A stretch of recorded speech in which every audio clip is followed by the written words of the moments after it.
Bismillahirrahmanirrahim. Assalamualaikum warahmatullahi wabarakatuh. Waalaikumsalam warahmatullahi wabarakatuh. Selamat pagi ibu-ibu semua. Terima kasih telah datang menyempatkan waktunya untuk hadir di kegiatan pertemuan peningkatan kemampuan keluarga kali ini. Nah, pada kesempatan kali ini saya akan menyampaikan materi mengenai permasalahan stunting. Sebelum kita mulai, alangkah baiknya kita berdoa dulu ya Bu Ibu. Ya. Berdoa mulai. Selesai. Nah, Ibu-ibu, supaya kita bersemangat dalam mendengarkan materi yang akan saya sampaikan kali ini, kita tepuk semangat dulu dong. Ya, siap ya Ibu-ibu ya? Ya. Oke ya, siap ya. Semangat. Tepuk semangat.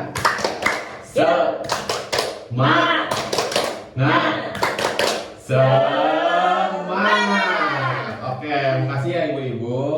Nah, sekarang saya telah menyiapkan beberapa gambar yang saya telah tempel di tembok. Salah satunya adalah gambar pohon. Saya berdiri ya Ibu-ibu. Ya. Nah, di sini ada gambar pohon nih. Ada bagian apa aja? Di sini apa Bu? Buah. Buah. Pintar Bu Mama. Ini apa? Pohon. Batang. Ini Daun. Nah, sekarang tentunya ibu-ibu semua mempunyai cita-cita terhadap anak-anaknya. Nah, tadi kan sebelumnya saya telah membagikan alat tulis beserta kertas. Nah, sekarang ibu-ibu tulis cita-cita terhadap anaknya masing-masing. Silakan Bu.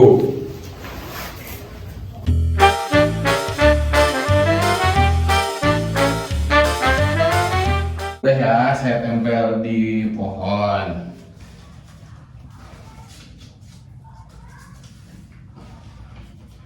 Nah, di sini saya akan bacakan cita-cita ibu-ibu terhadap anaknya. Saya mulai bacakan dari Ibu Neng dulu nih. Anak-anaknya pengen jadi bidan katanya. Terus Ibu Lulu ingin menjadi dokter. Terus Ibu Mama ingin menjadi dosen.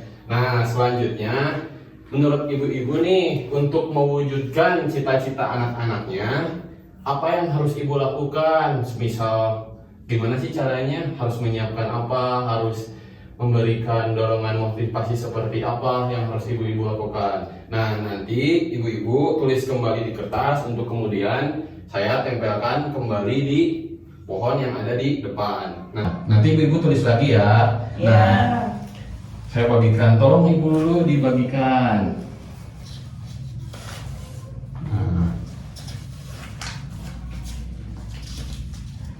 Nah, ibu-ibu kan tadi telah menuliskan upaya dan usaha apa aja yang bisa ibu-ibu lakukan untuk menyongsong atau menggapai cita-cita anaknya. Coba saya ingin lihat ya. Coba Bu Neng, Ibu Mama, Bu Lulu. Satu ditempel di sini ya.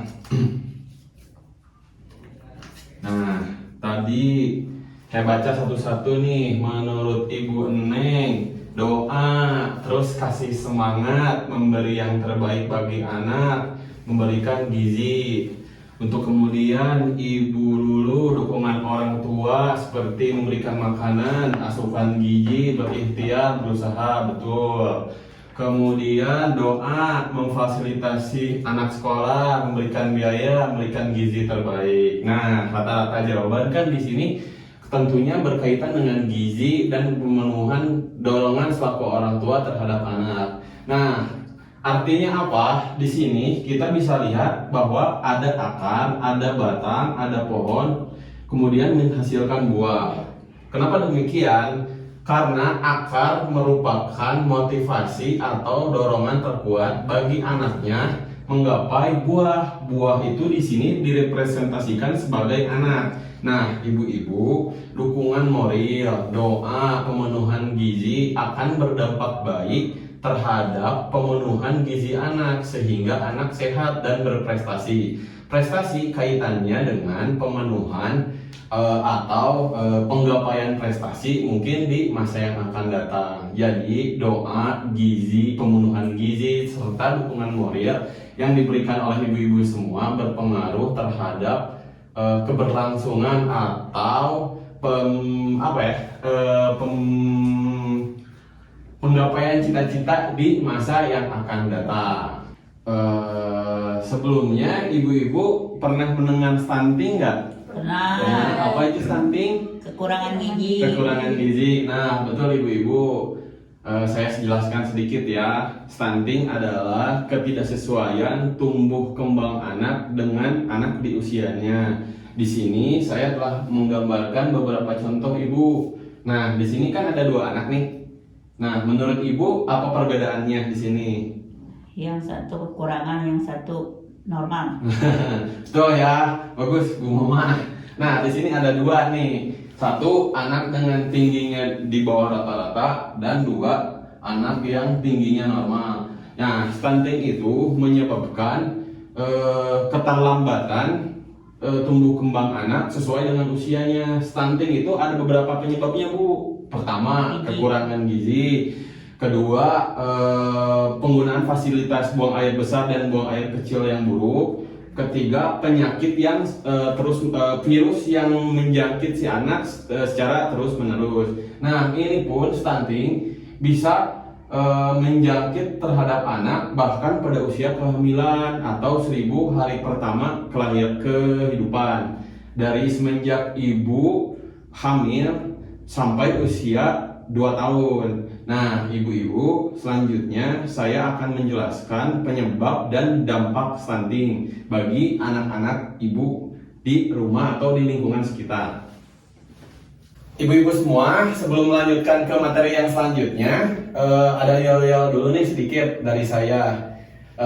Yel-yelnya yaitu ingin anak sehat, nanti ibu-ibu menjawab berikan gizi terbaik. Bila saya dari sayanya stunting, ibu-ibu jawab no. Nah, setelah itu bila saya memberikan kata seperti are you ready, ibu jawab yes, yes, yes. Diakhiri dengan tepuk tangan. Mari kita coba ya Bu ya. 1, 2, 3. Ingin anak sehat? Berikan gizi terbaik. Stunting? No. Are you ready? Yes, yes, yes.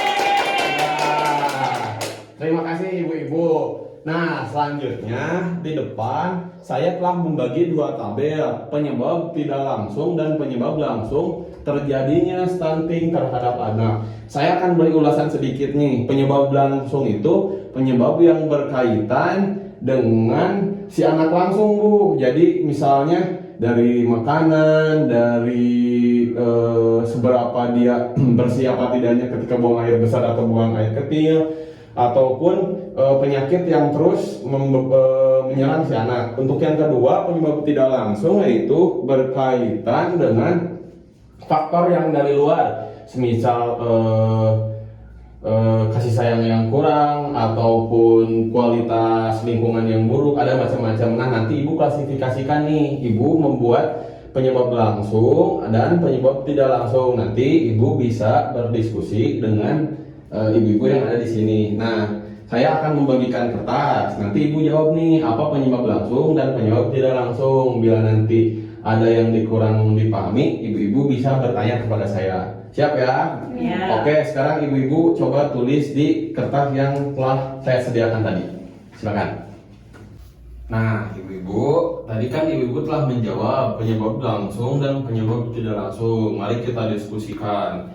Tadi ibu dulu menjawab untuk penyebab langsung itu tidak imunisasi, betul. Terus yang kedua, kurangnya sentuhan atau dalam bahasa kita tuh disebut kurangnya stimulasi atau kurangnya rangsangan. Apa itu stimulasi? Yaitu memberikan sentuhan secara fisik maupun psikis pada anak yang mempengaruhi pertumbuhan dan perkembangan si anak di masa yang akan datang.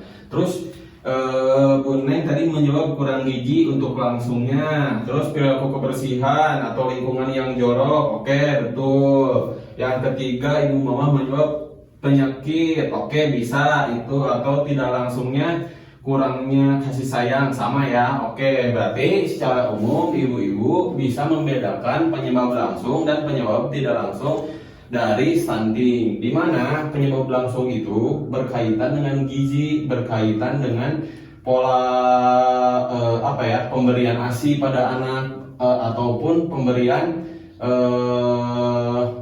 kasih sayang. Nah itu kalau kasih sayang masuknya tidak langsung ya ibu-ibu. Nah yang kedua untuk penyebab tidak langsung saya tambahkan lagi yaitu kurang rangsangan. Kurang rangsangan dari sini yaitu tidak adanya sentuhan atau kasih sayang dari orang tua, seperti perilaku kebersihan dan lingkungan. Nah itu tidak langsung bila mana ibu-ibu dalam kaitannya dengan kegiatan buang air besar si anak, buang air kecil si anak, WC-nya tidak bersih ataupun kotor. Nah itu bisa menjadi penyebab terjadinya stunting pada anak ibu-ibu. Stunting itu penyakit yang tidak ada obatnya, tetapi bisa dicegah dimulai dari 1000 hari pertama kehidupan. Nah ibu-ibu, selanjutnya saya akan menjelaskan lagi yang lebih spesifik penyebab dan bagaimana bila ada anak stunting di lingkungan tempat kita tinggal. Nah ibu-ibu, siap untuk melanjutkan ke materi yang selanjutnya?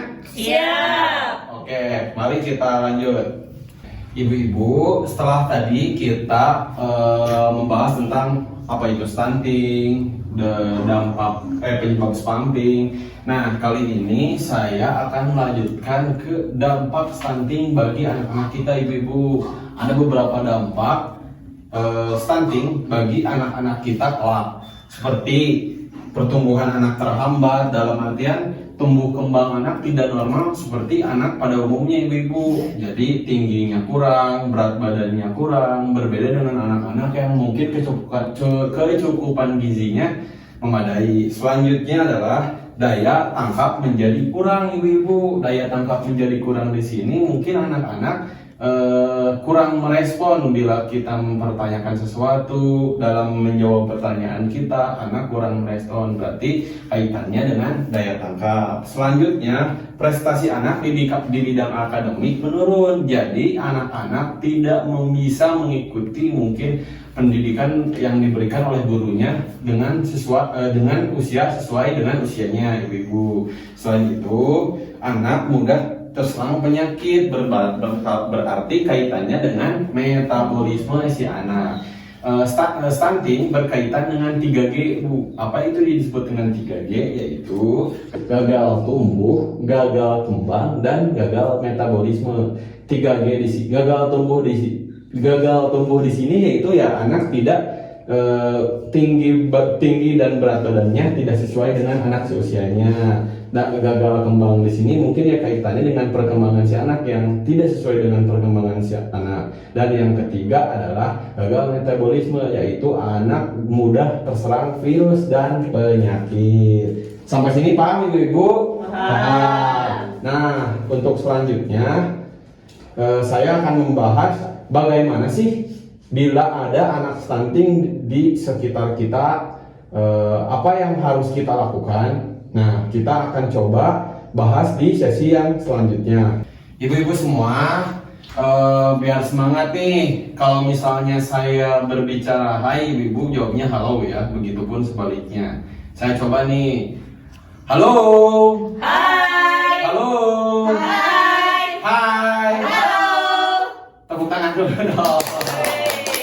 Oke, lanjut ya ibu-ibu. Sekarang kita akan membahas bagaimana sih bila di sekitar kita ada anak yang mengalami stunting. Coba menurut ibu-ibu bagaimana? Harus latihan dibawa ke puskesmas. Ya, ada lagi nggak? Posyandu.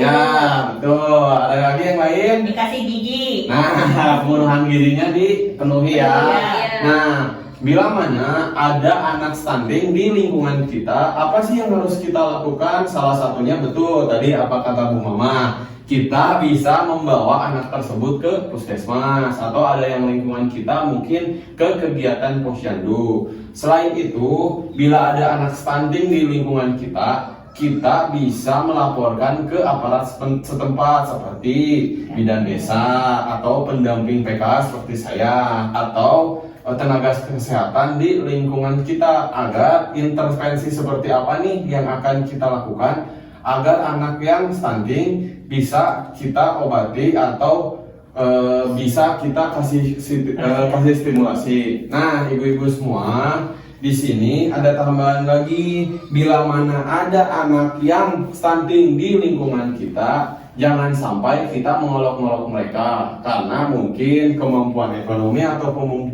pengetahuan mereka tentang pemenuhan gizi berbeda-beda. Justru kita selaku tetangga ataupun keluarga yang ada di lingkungan kita harus memberikan support dan membantu mereka guna mengetahui bahaya apa dan harus seperti apa bila kita mengetahui ada anak stunting di lingkungan kita.